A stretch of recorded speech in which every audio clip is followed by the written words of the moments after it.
রাধে রাধে, সুপ্রভাত সবাইকে। আজ খড়গপুরে আমার ২৬তম দিন। যেহেতু রবিবার ট্রেনিং সেন্টার বন্ধ থাকে, তাই শনিবার বাড়ি চলে আসি। আজ সোমবার নিজের হোম স্টেশন থেকেই যাত্রা শুরু করলাম হাওড়া স্টেশনের উদ্দেশ্যে। প্রথম লোকাল দ্বিতীয় লোকালের সময় ৫টা ২০ নাগাদ প্ল্যাটফর্মে আসে। আমরা প্রথম লোকাল ধরেই হাওড়া স্টেশনে পৌঁছাই ৬টা নাগাদ। হাওড়া স্টেশনে পৌঁছে জনশতাব্দী এক্সপ্রেস ধরার জন্য ১৯ নাম্বার প্ল্যাটফর্মে যাই। হাওড়ায় ভাস্করের সাথেও দেখা হয়ে যায়। যেহেতু জনশতাব্দী এক্সপ্রেসের ছাড়ার সময় হাওড়া থেকে ৬টা ২৮-এ, কিন্তু আজ ৭টা ৪০ নাগাদ হাওড়া স্টেশন থেকে ছাড়বে, তাই সামনের স্টেশনারি দোকান থেকে ভেজ প্যাটিস খেয়ে নিজের সকালের টিফিনটা সেরে নিই। যখন আমাদের ট্রেন হাওড়া থেকে খড়গপুরের উদ্দেশ্যে রওনা দেয়, তার আগে থেকেই ভালোই বৃষ্টি হচ্ছিল। যখন আমরা সাঁতরাগাছি পৌঁছাই তখন সময় ৮টা ৫। বৃষ্টি ভেজা সকালের কিছু সিনেমেটিক ভিউ তোমাদের সাথে শেয়ার করলাম। I don't wanna waste what's left, and on we'll go,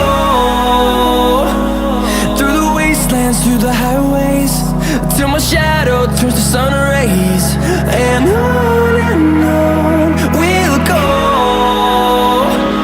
through the wastelands, through the highways, and on we'll go.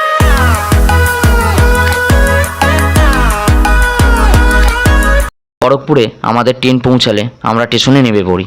সকাল ৯টা ৩৮-এ আমাদের ট্রেন খড়গপুরে পৌঁছায়।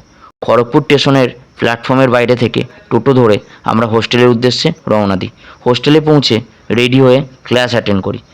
আমাদের প্রথম ক্লাস ৯:৩০ থেকে। আমরা হোস্টেলে পৌঁছাই ১০টা নাগাদ, তাই তাড়াতাড়ি রেডি হয়ে ক্লাস অ্যাটেন্ড করি। যেহেতু ফিল্ডে ক্লাস চলছিল, তাই আর কোনো সমস্যা হয়নি, কারণ ১২০ জনের মধ্যে ২-৪ জন পরে ক্লাসে এলেও বোঝা যায় না। প্রথম ক্লাস শেষ করে ডাইনিং হলে গিয়ে সকালের জলখাবারটা সেরে নিই। পরবর্তী ক্লাস অ্যাটেন্ড করে দুপুর হলে দুপুরের মধ্যাহ্নভোজনটা সেরে রুমে রেস্ট নিতে চলে আসি। এই তিন মূর্তি প্রতিদিনই দুপুরে এসে আমাদের রুমে আমাদের আরামের ১২টা বাজায়, শান্তিভাবে ঘুমাতেও দেয় না। প্রতিদিন রুমে আসতে বারণ করলেও নির্লজ্জর মতো রুমে চলে আসে। যাই হোক, বন্ধু বলে মুখ বুজে সহ্য করে নিই। পরবর্তী ক্লাস অ্যাটেন্ড করি। ক্লাস শেষ করে রুমে ফিরে ফ্রেশ হয়ে কিছু জেরক্স করার ছিল, তাই সামনের মার্কেটে গিয়েছিলাম। নিজস্ব দরকার মিটিয়ে হোস্টেলে ফিরে আসি। রাতে ডাইনিং হলে গিয়ে রাতের খাবারটা সেরে নিই। এইভাবেই আমি আমার খড়গপুরে ২৬তম দিন অতিক্রম করি। শুভরাত্রি সবাইকে। রাধে রাধে।